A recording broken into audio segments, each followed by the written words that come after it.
están viendo esta pantalla, ¿verdad? Sí, profe. Perfecto. Bueno, vamos a hablar de el criterio de la segunda derivada. En la clase pasada hablamos de lo que era la Lisiana de una función. Y vimos un criterio y yo le dije que ese era un criterio bastante complicado, porque el resultado de ver cuando la Lisiana era positiva o negativa a veces era un poco complicado. Veamos el siguiente teorema que nos ayuda a mejorar ese criterio. Este criterio dice así: sea f una función que va de R2 en R de clase C2 y sea B una matriz de 2 por 2 y que vamos a llamar hessiano. Y H minúscula va a ser igual a lo que nosotros definimos como la hessiana de la función, en este caso H. Entonces decimos que ella está definida positiva si y solo si la segunda derivada de la función f es mayor que cero. Y además, el determinante de esta matriz es mayor que cero. Acuérdense que esta matriz que está acá no es más que la matriz de las componentes son las segundas derivadas de f. Es decir, que aquí quedaría segunda derivada con respecto de x, segunda derivada cruzada, segunda derivada con respecto de, perdón, cruzada y segunda derivada con respecto de y, pero segunda derivada. El criterio de la segunda derivada nos dice lo siguiente, nos mejora y nos facilita los cálculos. Pues. En este caso, tenemos lo siguiente, sea f de clase C3 en un conjunto abierto U de R2.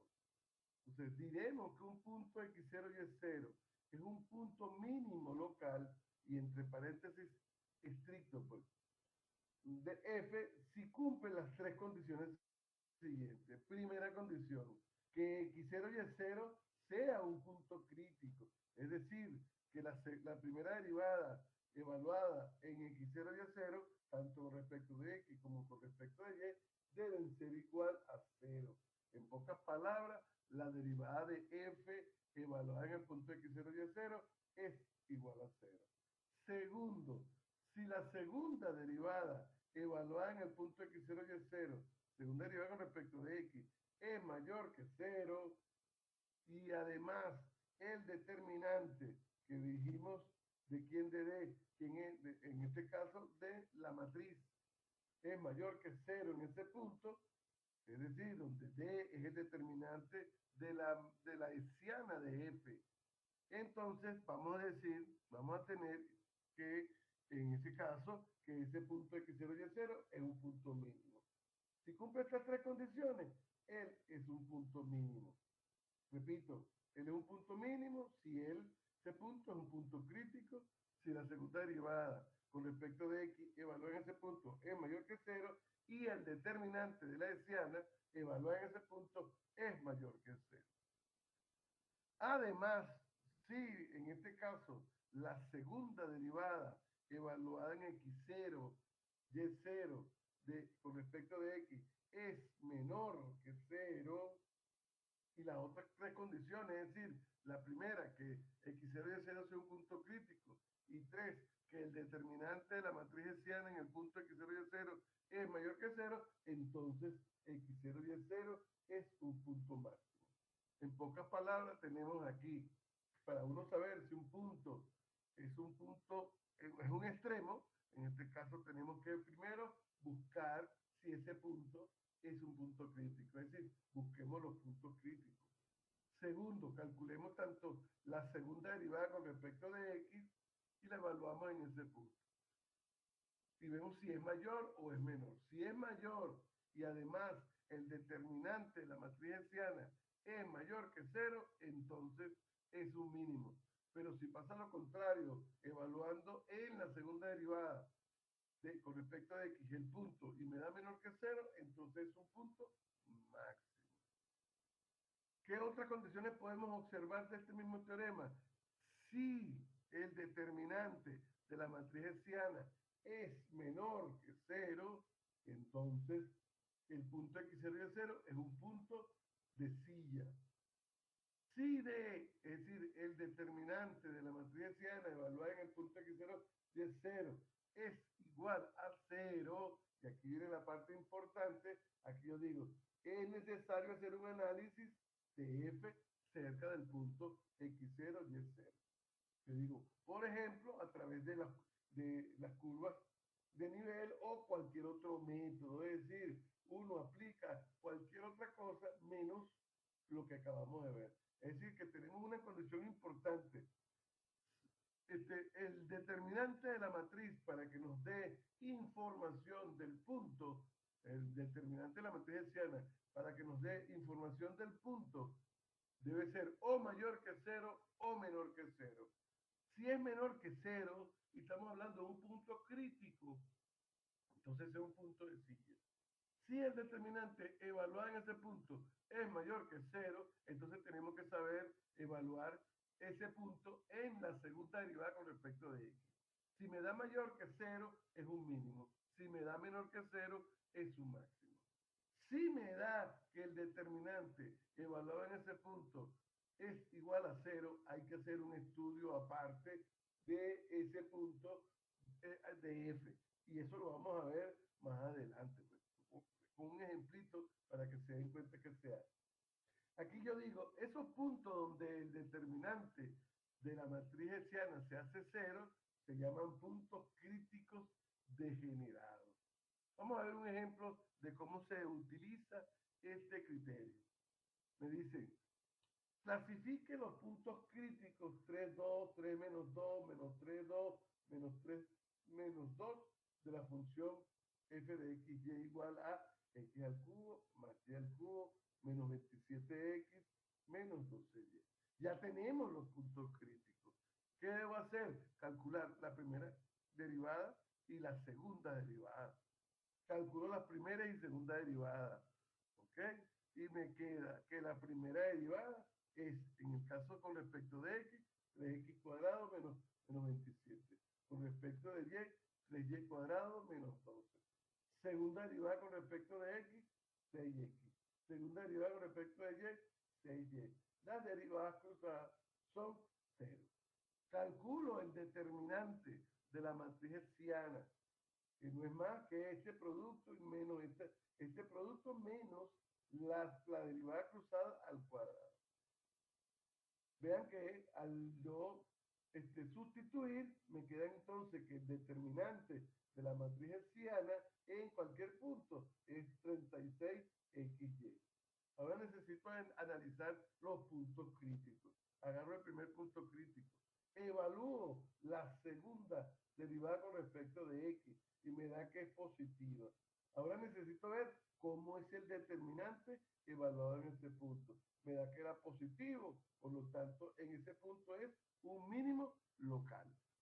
Hago lo mismo con los otros tres puntos restantes, es decir, con el 3 menos 2 evalúo la segunda derivada y me da que es mayor que 0. Pero el determinante de la matriz hessiana me da que es negativo. Eso significa que el punto 3 menos 2 es un punto de silla. Hago lo mismo con el punto menos 3, 2. Me doy cuenta que la segunda derivada evaluada en ese punto es negativa y que el determinante evaluado en ese punto también es negativo. Por lo tanto, él es un punto de silla o de punto de ensilladura. También se le llama así. Hago lo mismo para el punto menos 3, menos 2. Evalúo la segunda derivada y me da que es negativa. Y evalúo el determinante de la matriz hessiana y me da que es positivo. Por lo tanto, aquí tenemos un punto máximo. ¿Ok? ¿Alguna pregunta? Es sencillo, muy sencillo. Porque hay que saber qué dice el criterio, más nada. ¿Alguna pregunta? Ninguna. Todo bien, profe. Perfecto, pues. Sigamos, vamos a ver otro ejemplo. Veamos este ejemplo. Me dice, hallar los puntos de la superficie S dada por f de xy igual a 1 entre x por y más cercanos al origen. Pregunto, ¿cómo podemos nosotros determinar esos puntos? Es decir, ¿qué debo hacer yo para determinar los puntos de la superficie más cercanos al origen? ¿Qué se les ocurre? Buscando la distancia, o sea, por la distancia de la recta. Es decir, tomo un punto genérico sobre la superficie, que lo llamo x, y, z, y por supuesto z es igual a 1 entre x sobre y, y calculo la distancia que hay de ese punto al origen. ¿Me siguen todos? Sí, Ok. Y eso es sí, lo que voy a hacer. Y ahí Sí. voy a generar entonces una función que es la función distancia. Vean, tomo un punto cualquiera sobre la superficie, calculo la distancia de ese punto al origen, me da esto que está acá, pero z, si como ese punto está sobre la superficie, z es igual a 1 sobre x por y, sustituyo acá y me queda esta expresión. Ahora, analizar o trabajar con esta función distancia, que es una raíz, es lo mismo que trabajar con la distancia al cuadrado. Y es lo que hago. ¿Verdad? Los puntos, aquí lo digo, los puntos mínimos de la distancia al cuadrado son los mismos puntos mínimos de la distancia, que son puntos de S más cercanos al origen. Por lo tanto, a esta función que está acá es a la que le voy a aplicar el método. ¿Y qué debo hacer? Lo primero que debo hacer es calcular, en este caso, calcular los puntos críticos. Es decir, debo calcular la derivada con respecto de x y la derivada con respecto de y. ¿Okay? Si quieren podemos llamar esto que está acá para no tener que complicarnos la vida, podemos llamar esto f de x y igual a x cuadrado más y cuadrado más 1 sobre x cuadrado por y cuadrado. ¿Qué hago ahora? Calculo la primera derivada con respecto de x y calculo la primera derivada con respecto de y. Lo igualo a cero. Y eso es lo que hago en la siguiente lámina.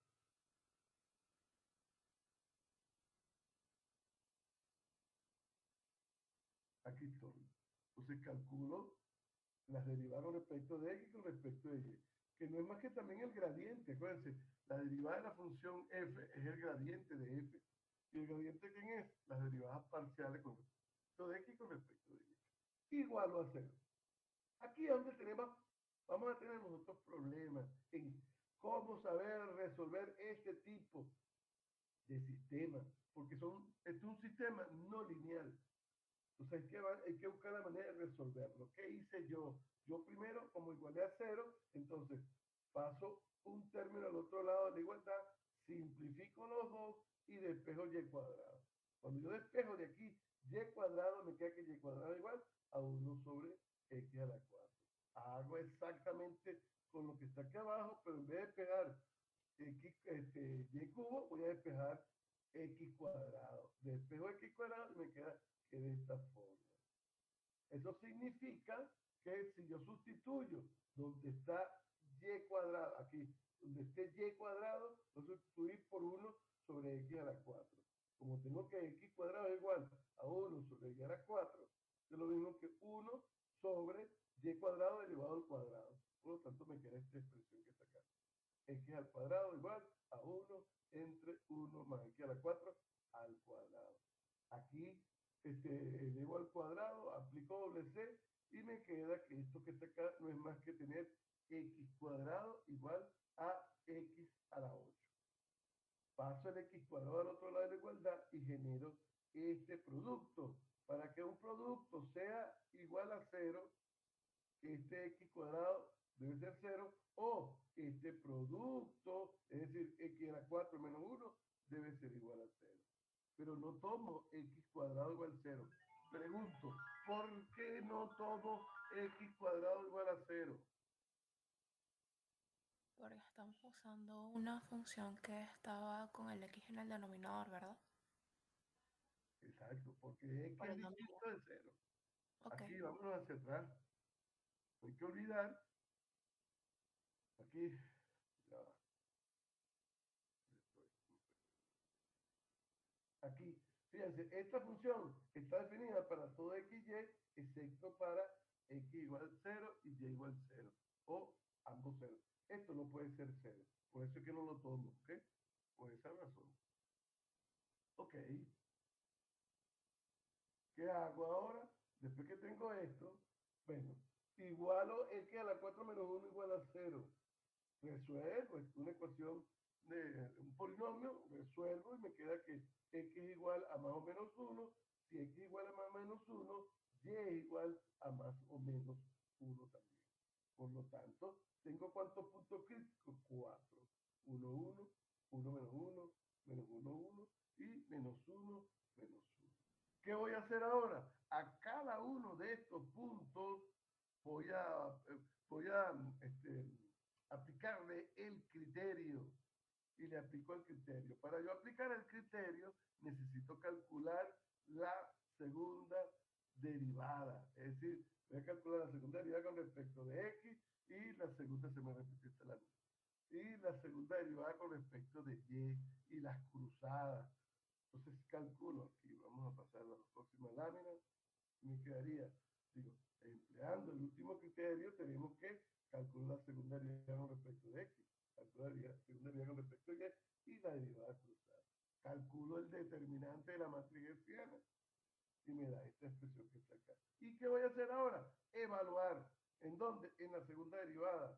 El punto 1, 1, que me da 8, me da que es mayor que 0. En el determinante de la matriz hessiana, me dio 48, que es mayor que 0.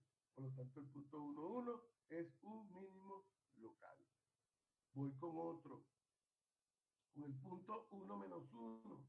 1 menos 1, evalúo y me queda que en 1 menos 1, la segunda derivada es 8, el determinante es 48, es un mínimo local. Hago lo mismo con el punto menos 1 menos 1, menos 1, 1, me da positivo la segunda derivada, determinante 48, mayor que 0, es otro mínimo local. Hago lo mismo, pero ahora para el punto menos 1, menos 1, y me da también que es un mínimo local, ¿ok? Porque la segunda derivada en el punto menos 1, menos 1 con respecto a x es 8, y el determinante de la matriz hessiana es 48, que es mayor que 0. Ahora, ¿qué pasa? Evalúo la función distancia al cuadrado y me da, en cada uno me da 3. ¿Qué voy a concluir entonces? Digo, por lo tanto, los puntos de S más cercanos a abrir son estos que están aquí. Serían el 1, 1, 1, 1, 1, 1, ¿sí? Porque al evaluar, ¿dónde sale este 1? Evaluar la función original, es decir, la función 1 sobre x por y en el punto 1, 1, que es 1. Hago lo mismo para el punto 1 menos 1, para el punto menos 1, 1 y para el punto menos 1, menos 1. ¿Alguna pregunta?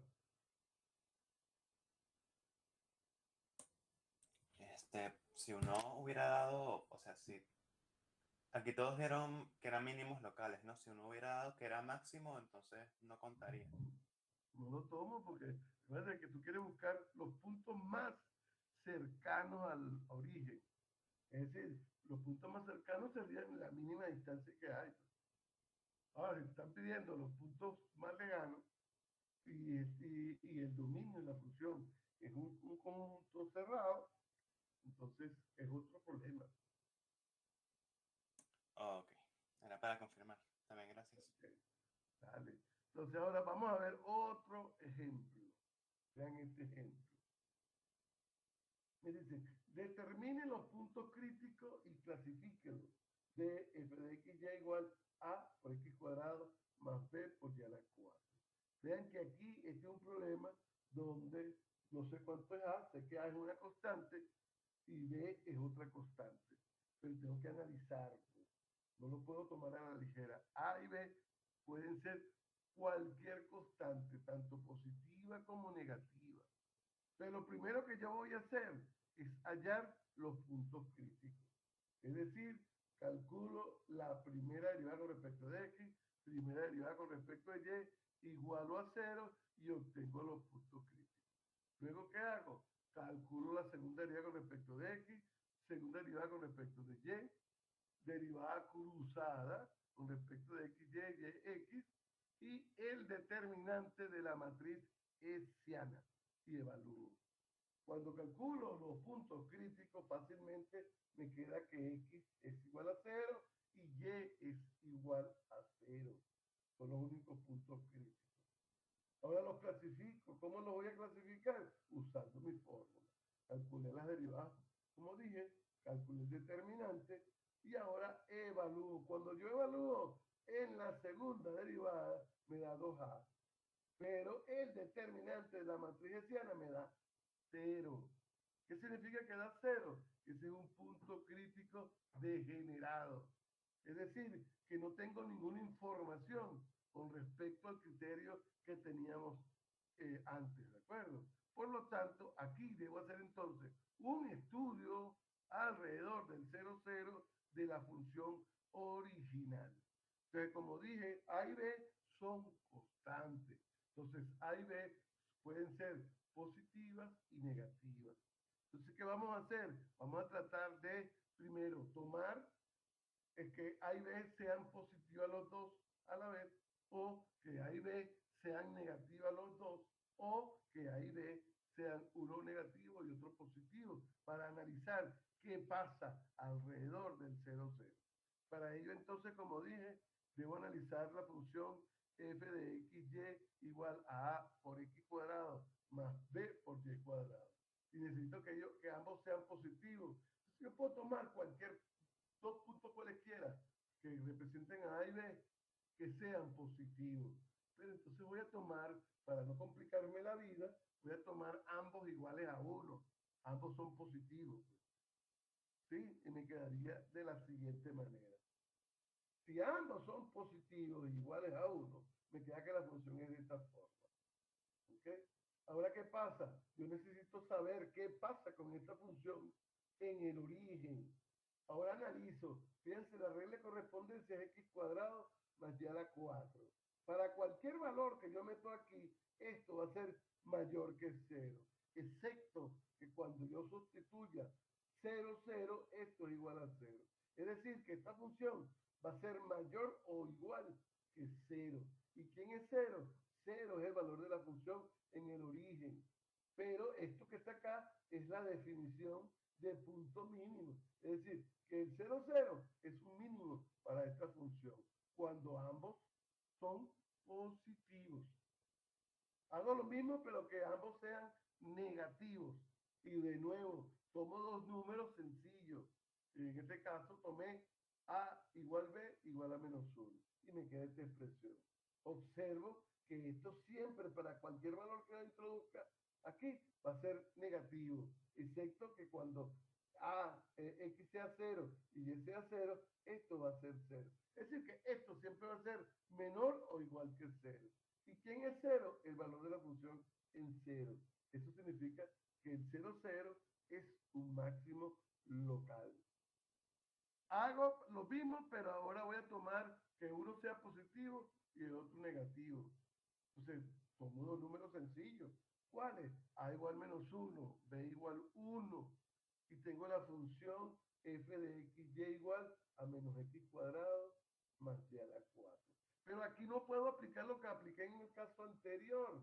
Entonces, ¿qué voy a hacer? Voy a trabajar alrededor del 0, 0. ¿Qué significa trabajar alrededor del 0, 0? Tomar puntos que están a la derecha del 0, 0 y a la izquierda del 0, 0. O puntos que estén por encima del 0, 0 o por debajo del 0, 0. Fíjense, si yo tomo puntos de esta forma, estos puntos están sobre el eje de las X, donde alfa puede ser tanto positiva como negativa. Estos puntos que están acá están por encima, es decir, están en el eje Y, donde alfa, repito, puede ser positiva como negativa. Evalúo esto en la función. Cuando yo evalúo esto en la función, me queda una función de una sola variable. Es decir, al sustituir aquí, me queda menos alfa al cuadrado. Pero para cualquier valor de alfa, positivo o negativo, menos alfa al cuadrado siempre va a ser menor o igual que 0. Cuando sustituyo 0 alfa, aquí me queda que alfa a la 4 es mayor que 0. Entonces, para estos puntos, es menor o igual que 0 y para estos otros puntos es mayor o igual que es mayor que 0. Eso significa que en el 0, 0 es un punto de silla, porque por un lado, fíjense, que sea negativa para estos puntos que están sobre el eje de las X, pero para los puntos que están sobre el eje de la Y es positiva. Eso significa que hay un cambio. Esta es una función que tiene un cambio, la función en este caso, eh, esta que está acá, tiene un cambio de crecimiento, de concavidad. Por lo tanto, ese punto es un punto de ensilladura.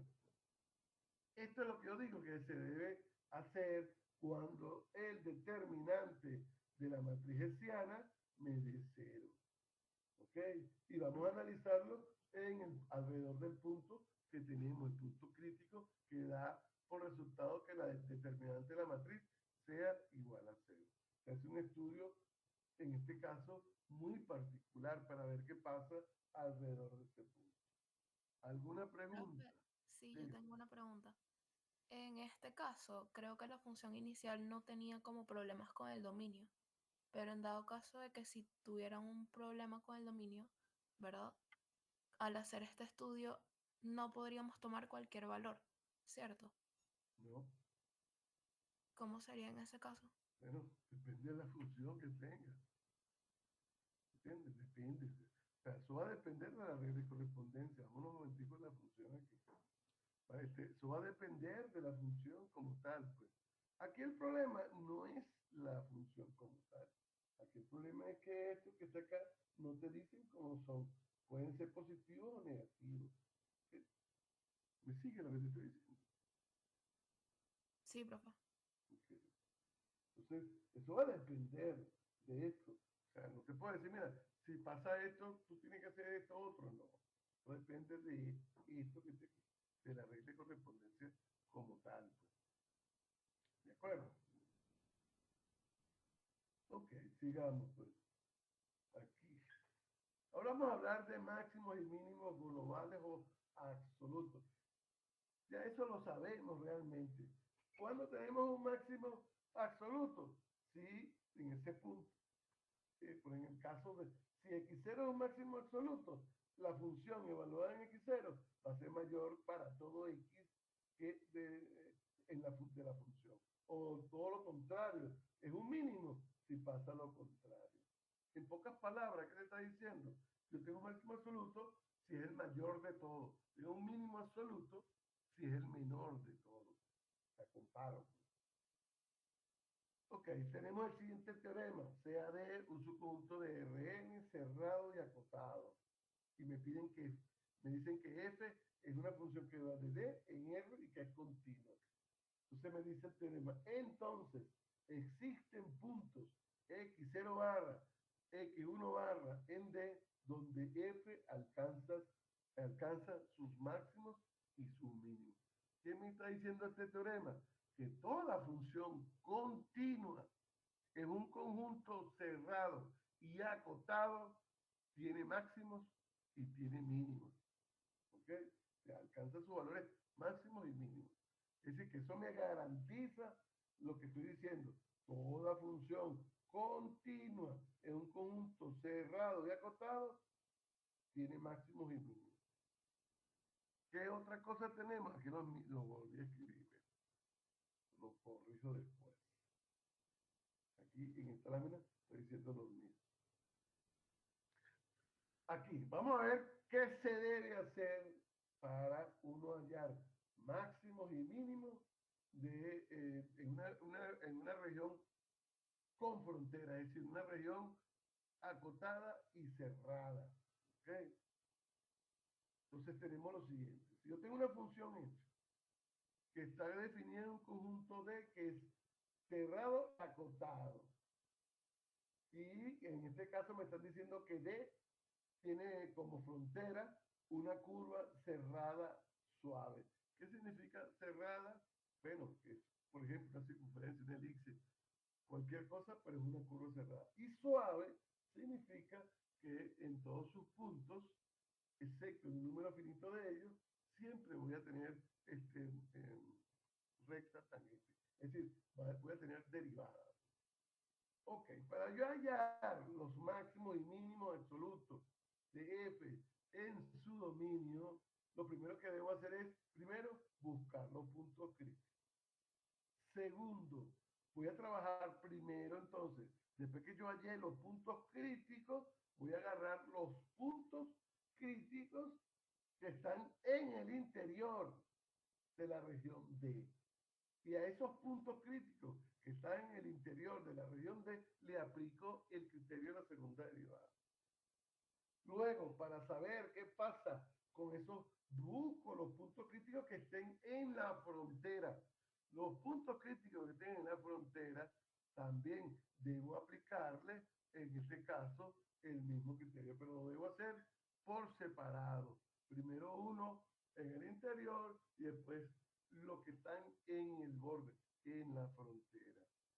Aquí yo digo una buena una observación, porque aquí es donde viene y se puede introducir lo que es el famoso método de los multiplicadores de Lagrange.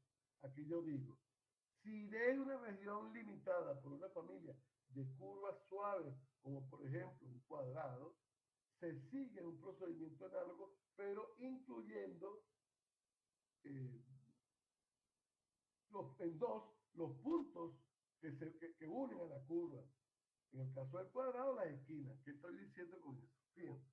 Imagínense un cuadrado y tienen una función definida en ese cuadrado. Busco los puntos críticos. Agarro los que están en el interior y le aplico el criterio. Eso me va a decir dónde hay un máximo y un mínimo. Luego, en el borde, es decir, en la frontera, tengo que analizar los cuatro lados, es decir, los segmentos. Es decir, debo buscar los máximos y mínimos de la función restringida a ese segmento. Es decir, que va a tener cuatro restricciones. Pero no solamente cuatro restricciones, sino que también debo analizar los puntos en los bordes, en el vértice, porque en el vértice no hay derivada.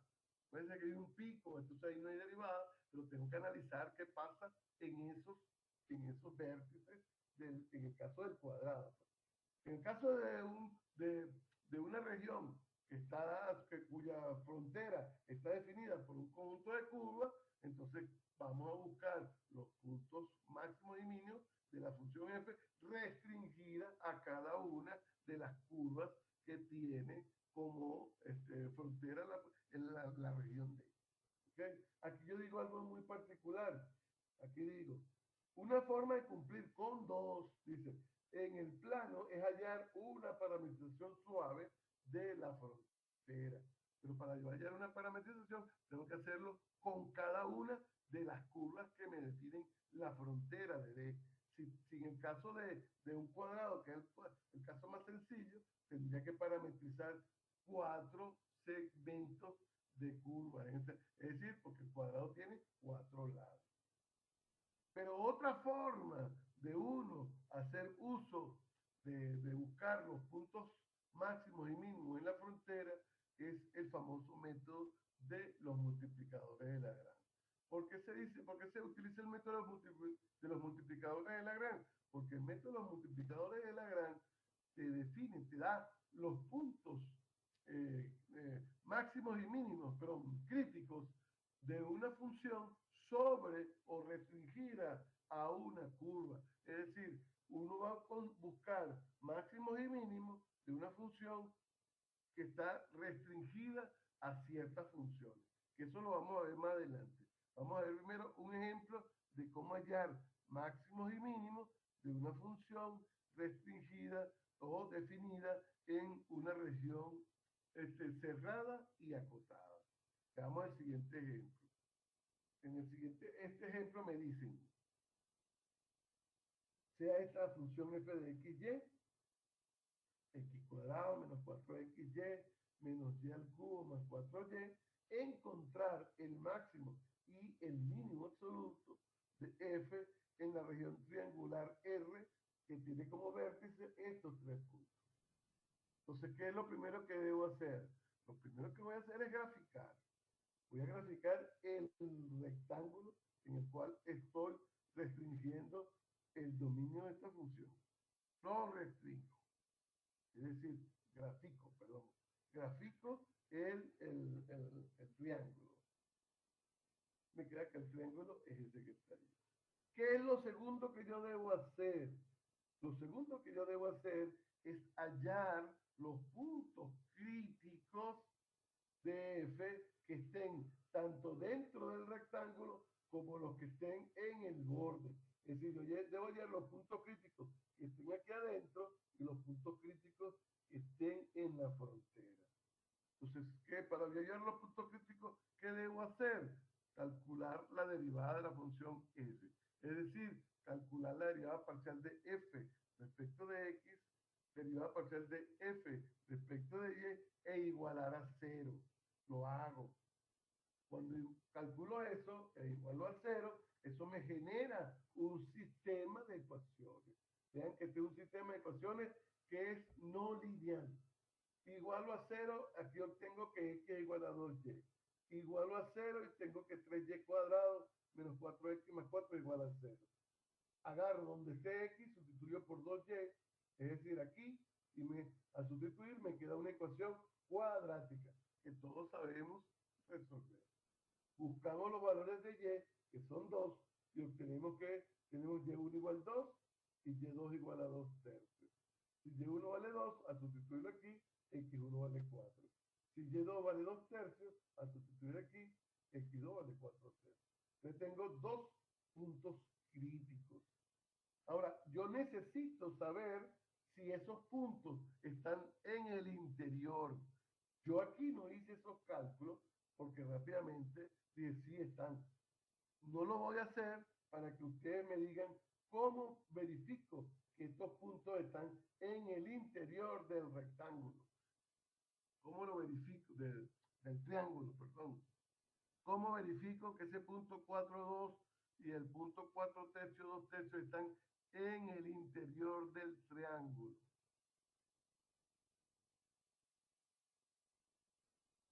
Bueno, a mí se me ocurren dos formas. La forma gráfica, que es literalmente ponerlos en el triángulo y ver. Y la otra sería sacar las rectas que forman el triángulo y vas comprobando con los valores. Así lo podríamos hacer para cualquier valor en general. Te podríamos sacar las restricciones. Ok, pero lo más fácil es ver, aquí vean que esto tengo aquí el menos 1, 1, el 7 menos 1 y el punto 4, 4, 2, por supuesto 4 en el eje de las X está por aquí, ¿verdad? Y el 2 está por aquí, o sea que sí está en el interior. Pues. Gráficamente se ve que sí está. Y hago lo mismo con el 4 tercios, 2 tercios, viéndolo gráficamente. ¿Me siguen? Entonces, si yo agarro el 4 tercios, ¿dónde está 4 tercios? 4 tercios es 1 punto y algo. Esto está en el eje de las X por aquí. Y el 2 tercios está más o menos por aquí también. O sea que los dos están en el interior. O sea que gráficamente podemos verificar que el punto sí está. Ahora, si me hubiese dado, por ejemplo, el, qué sé yo, menos 2, 8. Es fácil también ver que no está fuera del triángulo. Esos puntos que quedan fuera no los voy a analizar porque acuérdense que la función me están pidiendo los máximos y mínimos de la función que estén en este triángulo, tanto en todo, en el interior como en su frontera. Ok, es una manera de verificar. Y la otra es como él dijo, verificando con las reglas. Ok, ¿qué voy a hacer entonces? Voy a aplicar el criterio para cada uno de ellos porque estos dos puntos están en el interior, no están en el borde, no están en la frontera. Entonces, para yo aplicar el criterio, debo hallar la segunda derivada con respecto de x, segunda derivada de f con respecto de x, segunda derivada respecto de y la derivada cruzada. Y sabiendo eso, busco el determinante de la matriz hessiana.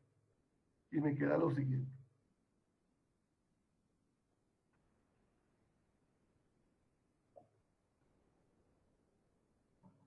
Calculé la derivada, la segunda derivada, y ahora calculo el determinante. ¿Y qué voy a hacer ahora? Evaluar.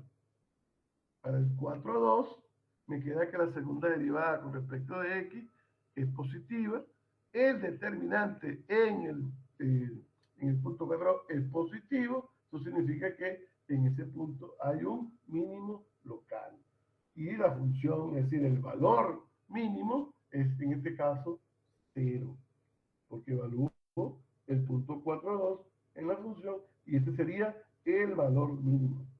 Hago lo mismo para el punto 4 tercios, 2 tercios y me doy cuenta que el determinante es menor que 0 al sustituir y que la segunda derivada es mayor que 0. Eso significa que el punto 4 tercios, 2 tercios es un punto de silla o un punto de ensilladura. ¿Qué voy a hacer ahora? Buscar los puntos críticos, o sea, los máximos y mínimos que tenga la función en la frontera. En este caso, como la frontera del triángulo son 3 segmentos, o 3 que serían, yo lo llamé C1, C2 y C3.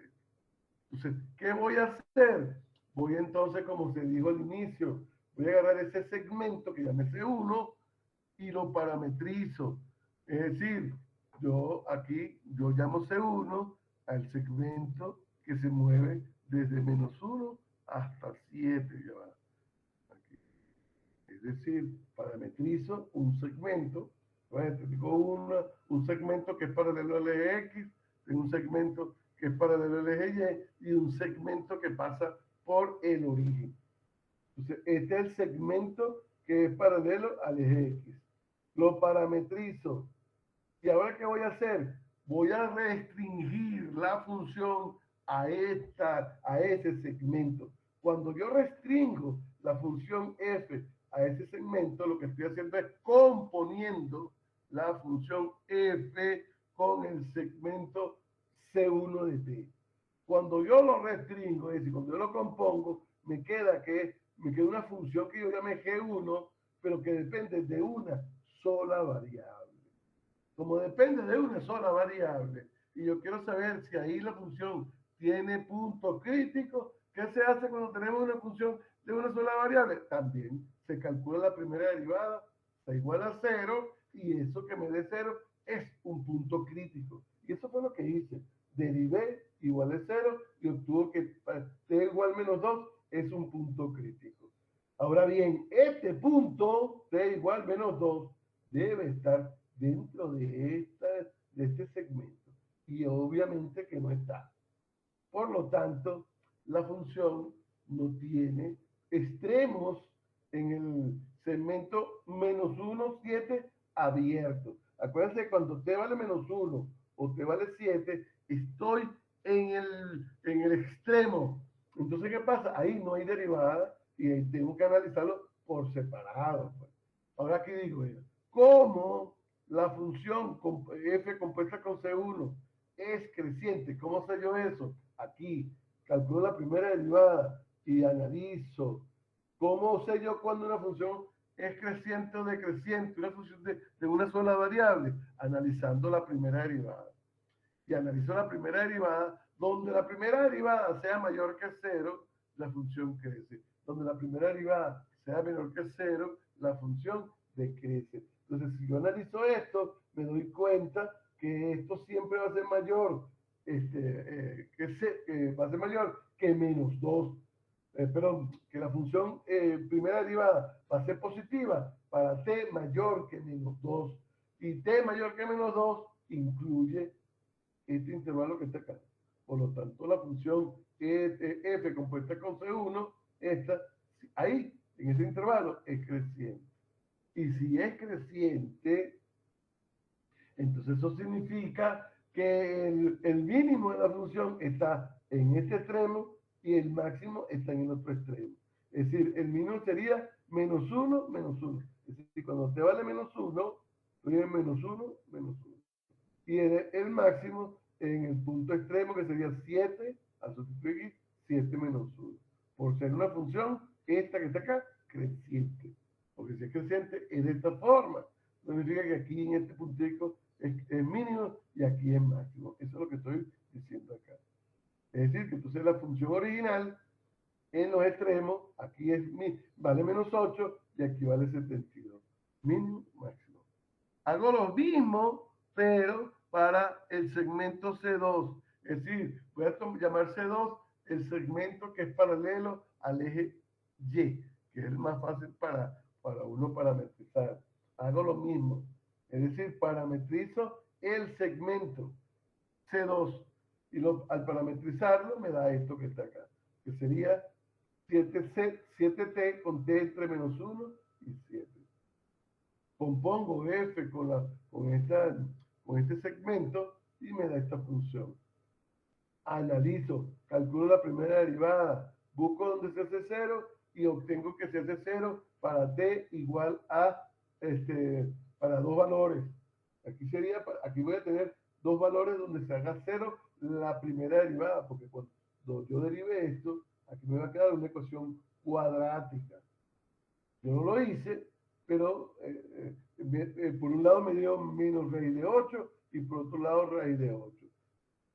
Veo cuál de esos dos está en este intervalo. Por supuesto que menos raíz de 8 no está aquí, porque menos raíz de 8 es aproximadamente ¿cuánto? Como 2 y pico, menos 2 y pico. 2 no más todavía. 2, y pico, 2,8, 9, que eso es negativo, eso está fuera del intervalo menos 1, 7. El punto T igual a raíz de 8 sí está aquí, entonces voy a analizar este punto a ver si es máximo y mínimo. Como esto es una función de una sola variable, ya tengo la primera derivada, yo calculo la segunda derivada, evalúo el T igual a raíz de 8 y veo si es positivo o si es negativo. Si es positivo, la segunda derivada, en ese punto hay un mínimo. Si me hubiese dado negativo, en ese punto hay un máximo. O sea, aquí estoy aplicando criterios para una función de una sola variable. Luego digo, entonces tengo que t igual a raíz de 8 es un punto mínimo local para la función g2 de t, para esta función que está acá. Es decir, que aquí, para t igual a raíz de 8, que es 7 raíz de 8, es un punto mínimo local de f en C2, es decir, restringida a ese segmento. Y su valor es este que está acá. Ahora, ¿qué pasa? Que necesito evaluar en los extremos. En los extremos, analizo a ver qué me da. Aquí, cuando t vale menos 1, me da 72. Y cuando t vale 7, me da este valor que está acá. Hago exactamente lo mismo para la otra curva. Es decir, el otro segmento. El segmento que pasa por el origen. Lo parametrizo. Y al parametrizarlo, me queda que ese segmento se puede parametrizar de la siguiente manera, y lo llamo C3, que sería C3 de T igual a T, T, con T entre menos 1 y 7. Compongo F con C3, es decir, restringo F a el segmento C3, lo compongo y me queda otra vez una curva, una cúbica. Busco la primera derivada, igualo a 0 y me doy cuenta que esto que está acá no tiene valores donde se haga 0. Al no tener donde se hace 0, pues no tengo puntos críticos. ¿Pero qué debo hacer? Debo evaluar en los extremos. ¿Quién? Esta función que está acá, evalúo en los extremos. Y tengo esto y tengo esto. ¿Qué hago ahora? Comparo. Tengo una cantidad de máximos y mínimos. Comparo todos los valores de la función en esos puntos. Vean, en el punto, la función en el punto 4, 2, al evaluar, me dio 0, es un mínimo local. En el interior del triángulo, que eso fue lo que analizamos. Después, analizamos aquí, me dio x-8, es un mínimo. En 72, por supuesto que es un máximo. En 3,7 es un mínimo. En 7, en f en 7,7 me dio un máximo. Y así tengo todos los valores extremos de la función restringida a un triángulo. ¿Alguna pregunta? Profe, yo tengo una pregunta. Dígame. Para cuando usted parametrizó la C3, Bueno, allí se tomó que, bueno, o sea, que el triángulo es como un cuadrado por la mitad, o sea, la mitad de un cuadrado. ¿O es la distancia entre esos puntos? Porque y si no hubiera sido... No, sí, claro. Se busca la ecuación, después lo voy a explicar aquí con el gráfico. Espérate, el gráfico. Aquí.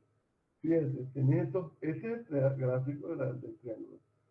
Yo parametricé esta sencillamente porque es un segmento paralelo a X. Es decir, si un segmento paralelo al eje X, quien varía es X. Este es un segmento paralelo al eje Y. El que varía es Y. Por eso puse, en esta lo puse 7T y en este lo puse T menos 1. Fíjate que en Y es constante. Pero en esta que está acá, debo buscar la ecuación de la recta que pasa por menos 1, 7, 7 o por más fácil por el punto menos 1, menos 1, menos 1, 0, 0. O sea, busca la ecuación de la recta. ¿Cómo se calcula la ecuación de la recta? Busca la pendiente, que sería x0, ni me acuerdo, x1 menos x0 entre y1 entre y0. Eso me da la pendiente y ahora sustituyo en la ecuación de la recta. Y ya, pero la ecuación de la recta me debe dar y igual x. Esto me va a dar y igual x. Entonces parametricé, hago x igual t, si x vale t, y vale t, por lo tanto me queda c3 igual c de t, c3 de t igual a tt. Por eso que queda tt. ¿Me sigues? Sí, profe, gracias, ya lo vi. Ok. Fíjense, aquí, ¿qué hicimos para recapitular? ¿Qué hicimos para buscar los puntos extremos de una función restringida a una región cerrada y acotada? Buscamos los puntos críticos primero en el interior y analizamos haciendo uso del método o del criterio de la segunda derivada. Para hallar los máximos y mínimos sobre el borde, sobre la frontera, en este caso como eran rectas o segmentos de rectas, lo que hice fue parametrizarla y ahí agarré la función y la restringí aquí, agarré la función y la restringí aquí y agarré la función y la restringí aquí. Ahora bien, eso sería la forma de hacerlo de manera menos elegante. Ahí es donde interviene el famoso método de los multiplicadores de Lagrange, que es lo que vamos a ver a continuación. No sé si lo vemos ahorita, que es lo que nos falta por ver que nos, para, para evaluar el primer parcial. ¿Cuándo es el primer parcial? Se me olvidó. 1 de marzo. Y hoy estamos a 15. O Sí. sea que nos queda bastante tiempo. No, no podemos entonces. Dentro de 2 semanas. No, entonces no me voy a poder inventar a darlo ahorita. No lo voy a dar ahorita para que tampoco vamos a ir corriendo, pero sí les voy a decir en qué consiste el método.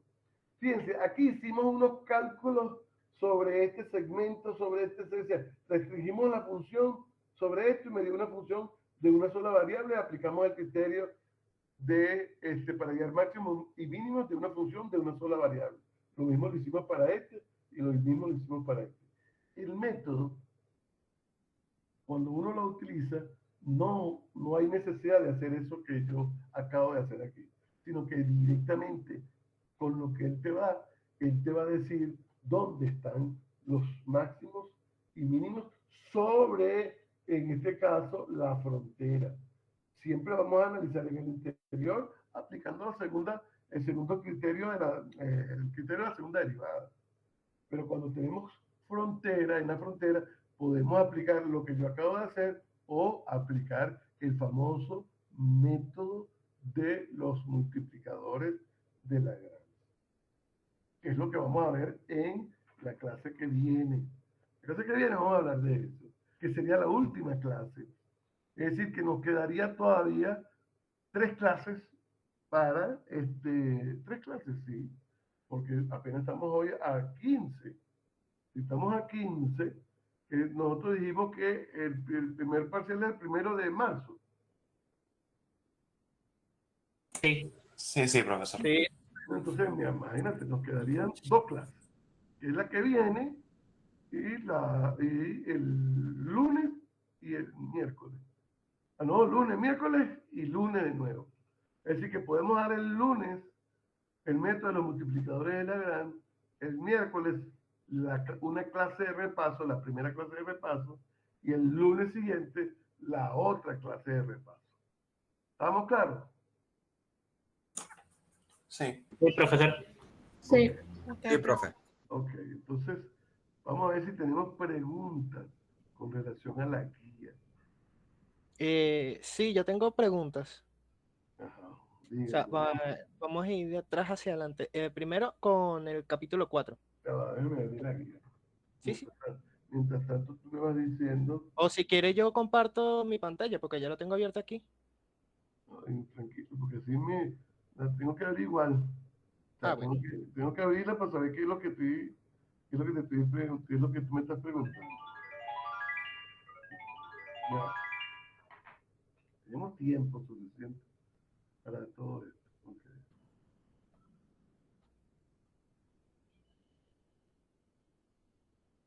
Ok, está tratando de abrir. Esperemos.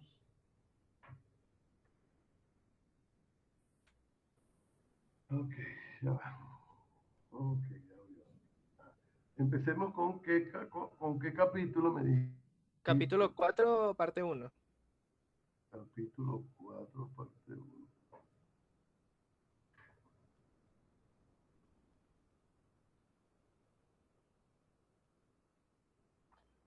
Está abierto. Capítulo 2, capítulo 3. Esta parte. Ahí, ese mismo. Dime, ¿cuál es tu problema? Ajá, en general, primero, la más sencilla, entre comillas, esto me imagino que hay que hacerlo con el método que usted dio con las matrices, de ir Ok. sacando las derivadas poquito a poco. Mi duda es que, por ejemplo, usted cuando lo hizo en la clase, el H le quedaba con, no, o sea, sabe que H depende de X y de Y. Pero también cuando uno lo terminaba de hacer, le quedaba que terminaba con U y B, que eran Yo te dije, no para. ¿Ah? yo creo que ya sé por dónde va.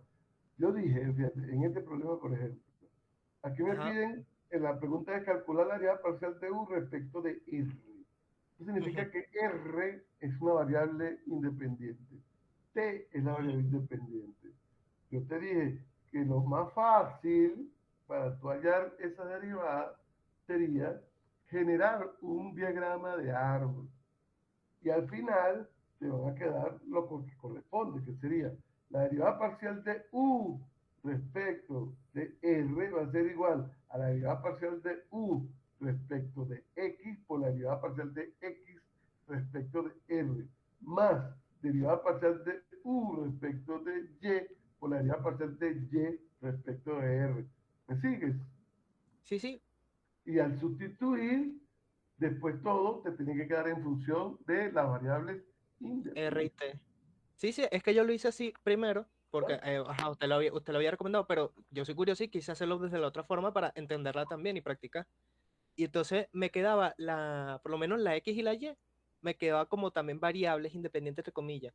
Si lo hiciera por ese método, yo tendría que decir X y Y, o sea, cuando ya esté terminando, No sé qué reemplazar método X y estás Y por hablando. por los valores que están ahí, ¿no? Escúcheme, yo no sé qué me estás hablando, porque aquí lo que piden es derivada parcial. No me piden la derivada de U, que es distinto. Sí, pero si uno calcula la derivada completa, tiene la derivada parcial de R por un lado y la Que derivada sí. parcial de T Ahora, por el otro. Sí, no, en yo lo hice todo yo lo caso hice todo sería, completo así fíjate, la de un derivada solo de tiro. U va a ser Ujú, una matriz, porque U es una función que va de R2 en R. Eso ujú. significa que la matriz derivada es Va una a ser matriz uno de por una dos. fila por dos columnas, que Ujú. son primera fila y segunda,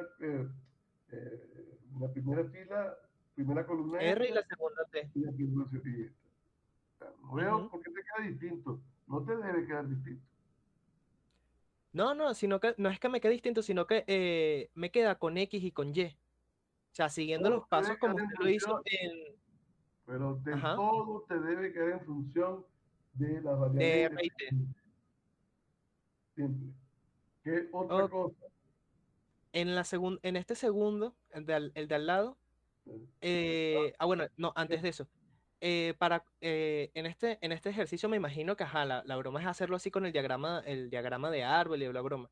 Pero para comprobar o o en las siguientes partes yo podría hacer la derivada a mano. O sea, porque yo por lo menos me fijé que si yo compongo todo y luego hago la derivada parcial con respecto de R a mano, así como si estuviera derivando normal, y luego la derivada parcial con respecto de T, me dan los mismos resultados. Me imagino que ese no es el punto de este ejercicio, me imagino que no, pero ya después lo puedo hacer así, porque por lo menos a mí me parece más cómodo. Que sustituir. Sí, sustituir y luego hacerlo a mano. La idea principal de todo esto es que tú aprendas a calcular derivadas usando la regla de la cadena. No Sí, sí, no, pero sustituir. no lo digo para hacerlo en este ejercicio me imagino que No, no, no, porque por eso, lo que usted general, dice, general. O sea, en general. siempre Ah, trata de usar la regla de la cadena. ok, fino. Sí, porque es que yo lo hice usando la regla de No la te cadena, pero la confundes. que nos dieron en Mate 1, pues, No, pero pues, con las derivadas parciales. Pero no, como no. ya como usted me está diciendo que en general la idea es hacerlo así como lo acaba de decir, no, entonces no lo uso así. Exacto, Lo hago como usted lo enseñó entonces en clase. claro. No, era una dudita así porque lo probé y me salió y no sé, quise Sí, preguntar una antes de manera hacerlo. de verificar en estos problemas es ese, pero en general, yo no quiero que tú te pongas a sustituir, Claro, claro, quiero que tú calcules las derivadas usando la regla de la cadena. claro, no. No, bueno, era preguntar eso por si acaso, uno nunca sabe. Oye, Ajá, ahora sí oye, con la segunda parte. está bien. Tengo un problema, es que el resultado no me da. O sea, lo ¿Dónde? hice La segunda en parte. el segundo, el Este, que está al lado, el 1.2. a este. Sí, ese yo lo hice con el diagrama de árbol, a mano como le dije con las matrices. Lo hice también sustituyendo y lo comprobé aparte con Wolfram Alpha y no me da el mismo resultado que usted le da abajo. No sé en qué me Puede estoy haberme pelando. equivocado, no, déjame buscar mis apuntes, a ver si los tengo aquí. Yo no sé, yo no los he hecho todos, pero algunos sí, otros Ah, no. bueno, entonces si quiere, yo le escribo un correo y le paso las soluciones que yo encontré y la que diga la página y usted si quiere lo compra después cuando tenga tiempo. Ah, bueno, también. Pues. A ver, espérate, por aquí Ah, tengo este. El 1.2 lo tengo. Y a mí me sí, porque dio. es que por lo menos el primero da parecido. O sea, el R sí da muy parecido, solo que cambia un factor. Si mal no me El acuerdo, 1.2, el 4R no da 4R, sino, si mal no me acuerdo, daba 2R. En UR, en la derivada con respecto de R, no me daba 4R, sino 2R.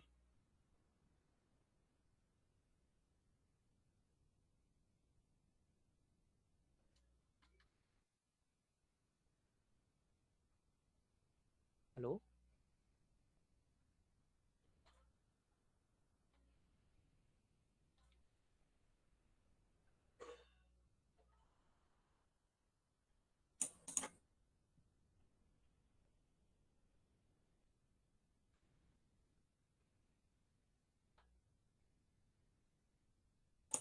Yo Puede que creo, se haya caído. yo creo. Eso o los apuntes no los tiene, no sé. Pero dijo que los tenía cerca, así que ajá. Sí, no sé. ¿Alguno de ustedes ha hecho ese ejercicio? Ya que estamos. Sí, se cayó. Cerca.